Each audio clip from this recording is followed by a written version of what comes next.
ጤና ይስጥልን ተመልካቾች እንዴት አላችሁ? የተለያዩ ሀሳቦችን የሚያነሳው እንግዲህ ቻናላችን እንደዚህ አይነት ሀሳቦችን ያነሳል። ያ ማለት ዛሬ በሩሲያ ዩክሬን ጦርነትን የተመለከቱ በተለይም ደግሞ ቻይናና አሜሪካ ውጥረት ውስጥ መግባታቸውን የሚያሳይ ጉዳይ ያስመለክታችኋለሁ። ቻይና እንግዲህ የቻይና አውሮፕላኖች ወይም ደግሞ ኤርፕላንስ በሩሲያ አየር ክልል ላይ ተጠቅመው ወደ አሜሪካ እንዳይገቡ ወይም ደግሞ የተለያየ እንቅስቃሴ እንዳያደርጉ የሚከለክል አይነት አቋም እያራመደች ነውና ይህን ተከትሎም ደግሞ ቻይና መቃወሟ ተሰምቷል። የቻይናና የአሜሪካ ፍጥጫ በተለያየ አቅጣጫ የሚታይ ነውና ቻይና አሜሪካ እንደዚህ አይነት እቅድ ካላት እኔ ልቀበለው አልችልም የሚል ቁልፍ የሆነ አቋሟን ነው ያራመደችውና ይሄኛው ትንሽ አስቸጋሪ ነው።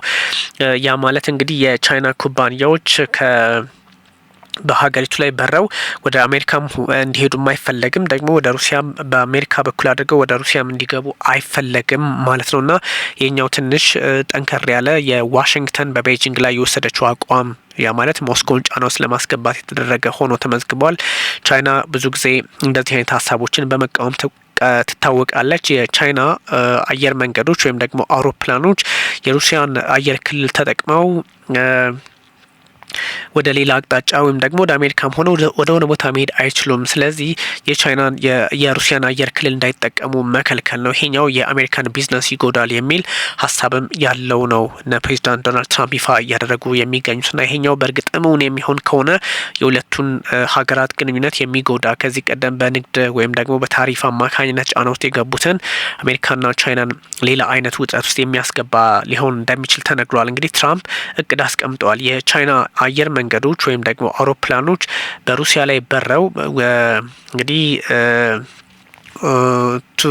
ወደ ሩሲያም ሆነ ወደ አሜሪካ ብቻ የሩሲያን የአየር ክልል ነክተው የሚያልፉ ከሆነ የአየር ክልል በየትኛውም መንገድ ከነኩ ተቀባይነት የሌለው ወይም ደግሞ አግባብነት የሌለውና እኛ በዛ ልክ ልንቀበላቸው የማንችለው መሆኑን ማረጋገጥ እንፈልጋለን የሚል አቋም ነው ያለው። ስለዚህ የቻይና አየር መንገዶች የሩሲያን አየር ክልል እንዳይጠቀሙ ወደ አሜሪካም ለመሄድ ከሆነ ከአሜሪካም ወደ ሩሲያ ወይም ደግሞ ከሩሲያም ወደ አሜሪካም ለመሄድ በየትኛውም አጋጣሚ ምንም አይነት እድል ሊኖራቸው አይገባም የሚል በጣም አደገኛ የሚባል መጥፎ ወይም ደግሞ የዓለምን ፖለቲካ ሌላ አይነት ትርምስ ውስጥ ሊያስገባ የሚችል ሀሳብ ነው የተጋራውና ይሄኛው የትራንስፖርቴሽን ዲፓርትመንት ነው ሀሳቡን ያስቀመጠውና የሩሲያን ኤርስፔስ መጠቀም ቻይና ካሪየሮችን አንፌር ለሆነ ኮምፒቲቲቭ ኤጅ ወይም ደግሞ ውድድሩን አንፌር እንዲሆን ያደርገዋል ወይም ደግሞ ኢፍትሃዊ የሆነ የንግድ ውድድር ቢዝነሱን የሚጎዳ አካሄድ ውስጥ ሊገቡ ይችላሉ እንድንገባ ያደርጋል የሚል ነው እና ብዙ ጥያቄዎች ቢነሳም ይሄኛው ትራቭሉ ብዙም በሩሲያ ላይ ጫና የሚፈጥርም አይደለም። ምክንያቱም እንደምታውቁት የአሜሪካው ፕሬዚዳንት ዶናልድ ትራምፕ ዛሬ ሌሊቱን 100% ታሪፍ በሩሲያ ላይ ድጋሚ ለመጣል ኖቬምበር 1 የሚጀምር በፈረንጆቹ አቆጣጠር በእኛ በጥቅምት መጨረሻዎቹ አካባቢ የሚጀምር አይነት ታሪፍ ለመጣል ሀሳብ እንዳላቸው ግልጽ አድርገዋል። ያ ማለት እንግዲህ ከኖቬምበር 1 እንደሚጀምር ከሆነ እጅግ አስቸጋሪ ነው። ከዚህ በፊት 30% ነበረ። አሁን ደግሞ 100 ሲጨምሩበት 130% ወደ አሜሪካ በሚገቡ የቻይና ምርቶች ላይ ታሪፍ ወይም ደግሞ ቀረጥ ይጣላል ማለት ነው። ይሄ የሁለቱን ሀገራት ግንኙነት ደግሞ እጅግ አስቸጋሪ እያደረገው ሊሄድ እንደሚችል ሳይታለም የተፈታ ያደርገዋልና ይሄ ውጥረቱ ሌላ አይነት የህይወት መስመር ያለው እንደሆነ ወይም ደግሞ የፖለቲካል የቢዝነስ መስመር ያለው እንደሆነ በግልጽ የሚያሳይ ነውና በተለይም የአሜሪካው ፕሬዚዳንት ዶናልድ ትራምፕ ቻይና በዚህ መንገድ መቀጠል የለባትም የሚል ሀሳብ እያነሱ ባሉበት ሰዓት መሆኑ ትንሽ ጥያቄዎችን ግራም ቀኝም መመልከት ያስፈልጋልና እንደዚህ አይነት ነገሮች በተለየ አጋጣሚ ደግሞ የአሜሪካ መንግስት በዓለም ዙሪያ ባሉ ሁኔታዎች ውስጥ በተለይም ደግሞ የመካከለኛው ምስራቅ ጉዳይን ፈታ ከሚባለው ውጪ በተለያዩ አጋጣሚዎች እዛው ላቲንም ሳይቀር ውጥረቶችን እየፈጠሩ ስለሆነ ይሄኛውን ብዙ አይነት የመፍትሄ ሀሳቦችን ማምጣት አልቻለም የሚል ጥያቄም እየተነሳባቸው ይገኛል። እንግዲህ 100% ታሪፍ እጥላለሁ ባሉበት አጋጣሚ የአሜሪካ እንግዲህ ኩባንያዎችን ይጎዳል በሚል ደግሞ የቻይና ኤርላይንስ የሩሲያን አየር ክልል እንዳይጠቀሙ እስከ መከልከል የሚደርስ አቋም ላይ መግባታቸው ብዙ ችግሮች ሊያመጣ ይችላልና የቬንዙዌላ ፖለቲካም እዚሁ አብሮ የሚነሳ እየሆነ መጥቷል። ምክንያቱም ፕሬዚዳንት ዶናልድ ትራምፕ በራሳቸው መንገድ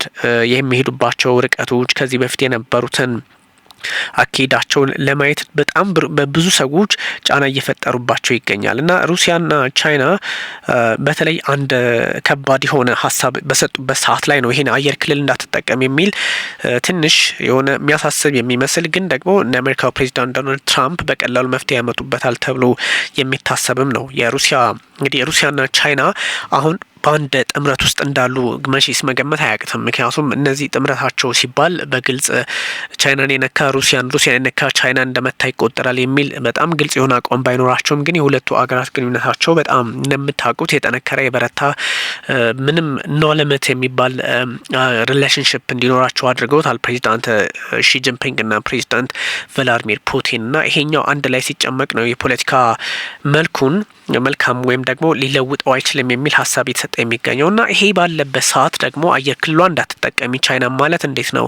ቻይናና ሩሲያ ያሉበት የንግድ ሁኔታ እና ያሉበት የወዳጅነት ያሉበት የሚሊትሪ ትስስር የሚታወቅ ሆኖ ሳለ እንደዚህ አይነት ሀሳብ መስጠታቸው ደግሞ እጅግ አስፈሪ ያደርገዋል። ምክንያቱም በቀጥታ ወደ ውጥረት ወይም ደግሞ ወደ ጦርነት እንግባ የማለት ያህል ይቆጠራልና ቀላል አይደለም ተብሎ ይወሰዳል።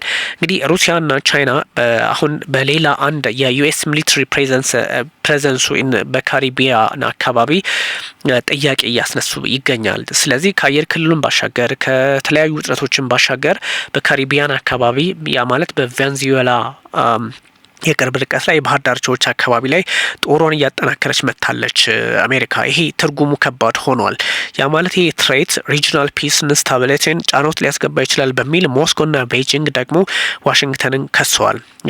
የወታደራዊ ጫና መፍጠር መንገዳቸው ነው የአሜሪካው ፕሬዚዳንት ዶናልድ ትራምፕ የሚል ነው። በዛ ላይ ደግሞ ዋሽንግተን ወይም ደግሞ ዋሽንግተን እየወሰደችው ያለው እርምጃ የቬንዙዌላን ካውስ ሪስክ ውስጥ የሚያስገባ ዲስታቢላይዝ የሚያደርግ ለሴኩሪቲ ካውንስል ሞስኮና ቤጂንግ ማስጠንቀቂያ የሰጡበትም ሆኗል። ይህ ማለት አካባቢው ላይ ሰላም እንዳይፈጠር በማድረጉ ሂደት ራሳቸው ፕሬዚዳንት ዶናልድ ትራምፕ አሉታዊ ጫና እንደፈጠሩ የሚቆጠርበትን አጋጣሚ የፈጠረ ስለሆነ ነው እና ይሄ የሩሲያና ቻይና ይህን ውድቅ አድርገውታል ወይም ደግሞ ተቀባይነት የሌለው ነው በሚል ጫና ውስጥ ለማስገባት ሞክረዋል፣ ተቃውመዋል።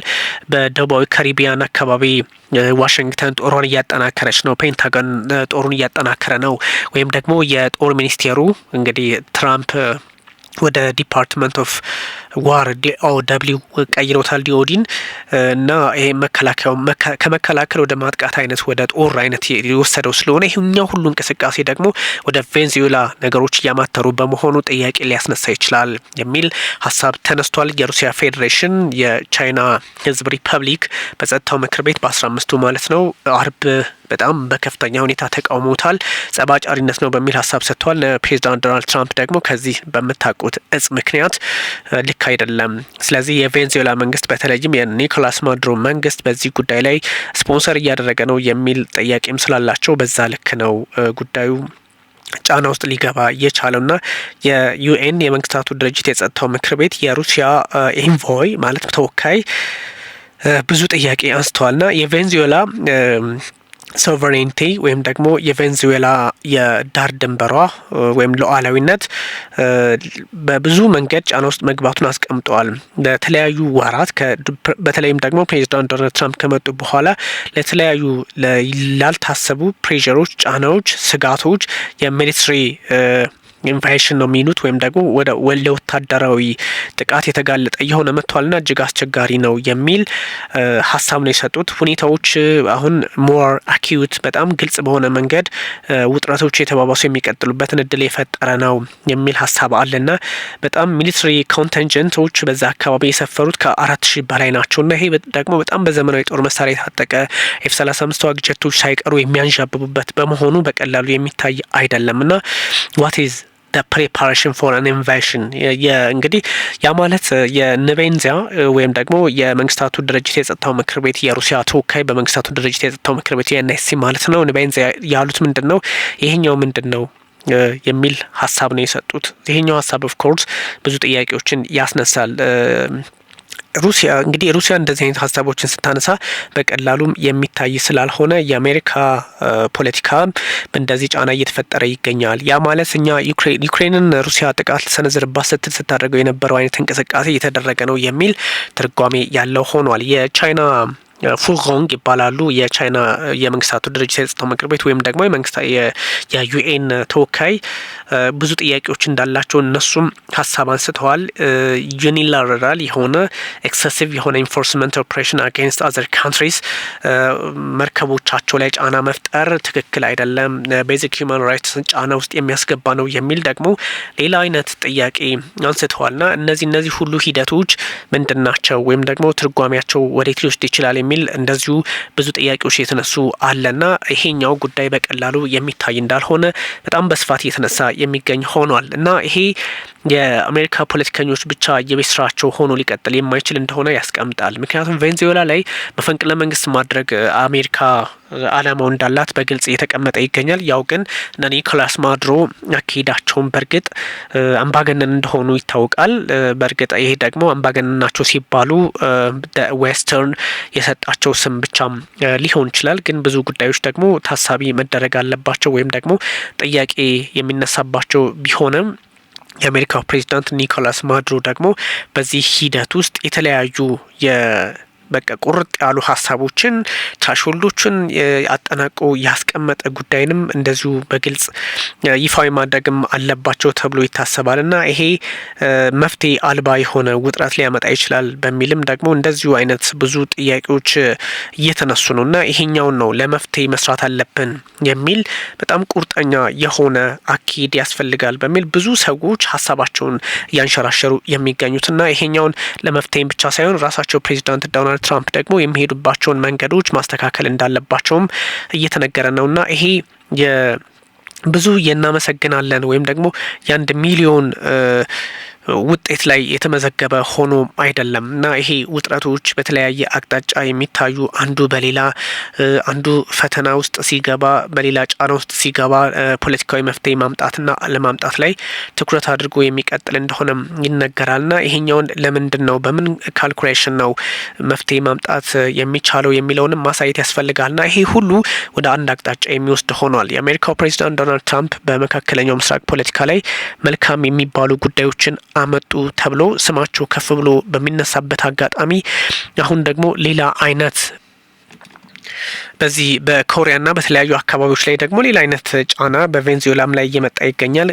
በነገራችን ላይ ሰሜን ኮሪያ ታይቶ የማይታወቅ ህዋሶንግ 20 የተሰኘ የአይሲቢኤም ኢንተርኮንቲኔንታል ባሊስቲክ ሚሳይል ይፋ አድርጋለች እና ይሄ በእርግጥም እጅግ አስቸጋሪ ሊያደርገው እንደሚችል ወይም ደግሞ በጣም ብዙ የፖለቲካ ሂደቶችና መልኮችን ሊለውጥ የሚችል እንደሆነ ቢነገርም የአሜሪካው ፕሬዚዳንት ዶናልድ ትራምፕ ደግሞ መንገዶች ሁሉ ቀላል ናቸው የሚል አቋም ላይ ናቸውና ይህኛውን በምን አይነት መፍትሄ እንዴት መፍታት ይቻላል የሚለውም በግልጽ መቀመጥ እንዳለበት ይነገራል። ግን አንዳንድ ሰዎች ደግሞ በሆኑ ጉዳዮች ላይ የሚሰጧቸው ሀሳቦች የሚሰጧቸው የፖለቲካ መረጃዎች ወይም ደግሞ በሁሉም ሁኔታዎች ውስጥ ሲመለከቱ አስቸጋሪ የሆኑ የመጡበትን እድል እየፈጠረ በመሆኑ በቀላሉ ማየትም እጅግ አስቸጋሪ ያደርገዋልና እያንዳንዱ ሁኔታ ዛሬ መመልከት ያስፈልጋል ተብሎ ይታሰባልና ይሄ ህዋሶንግ 20 የሚባለው አይሲቢኤም ኢንተርኮንቲኔንታል ባሊስቲክ ሚሳይል አሜሪካ ድረስ ከዛም ሊያልፍ የሚችልና በቀላሉ ዲቴክት የሚደረግ እንዳልሆነም የተነገረ ነውና ይሄኛው መፍትሄ አልባ የዓለማችን ውጥረት እንደሆነ ይጠቁማል። የተለያዩ ሀሳቦች የማጋራት ጉዳይም ብቻ ሳይሆን ይሄኛው አይሲቢኤም በመንግስታቱ ድርጅት የጸጥታው ምክር ቤት ትልቅ ቦታና ስም ያላቸው የዓለማችን ፖለቲከኞች ሳይቀሩ ይህኛውን በተቃርኖ እየተመለከቱት ይገኛሉና ምን አይነት መፍትሄ ያስፈልጋል የሚለውንም የአይሲቢኤሙ ወይም ታይቶ የማይታወቀውን የጦር መሳሪያ በተመለከተም እንደዚሁ መግለጫ ያስፈልጋል ተብሎ ይታሰባል። የሰሜን ኮሪያው ፕሬዚዳንት ኪም ጆንግ ኡን ይህን ያደረጉት እንግዲህ በሀገሪቱ 80ኛ ዓመት የወርከርስ ፓርቲ የሚባለው የሰራተኞች ፓርቲ በዓል ላይ ተገኝተው ነውና አይሲቢኤሙ በጣም ዘመናዊ ከመሆኑም ባሻገር የነሱን አቅም ያሳየ እንደዚሁም ደግሞ በተለያየ አቅጣጫ መምታት የሚችልና ያልተለመደ አይነት እንደሆነም ሲነገር ነበረ። ከዚህ በፊት ሰሜን ኮሪያ እንደምታውቁት የተለያዩ ባሊስቲክ ሚሳይሎች ነበሯት። ህዋሶንግ 18 ሳይቀር ታጥቃ ነበረ። አሁን ግን መልኩን ሊለውጥ እንደሚችል እየተነገረ ነው። ውድ ተመልካቾቻችን የተለያዩ ሀሳቦችን ማጋራታችሁን ቀጥሉ። ታንክ ዩ ቨሪ ማች። እንዴት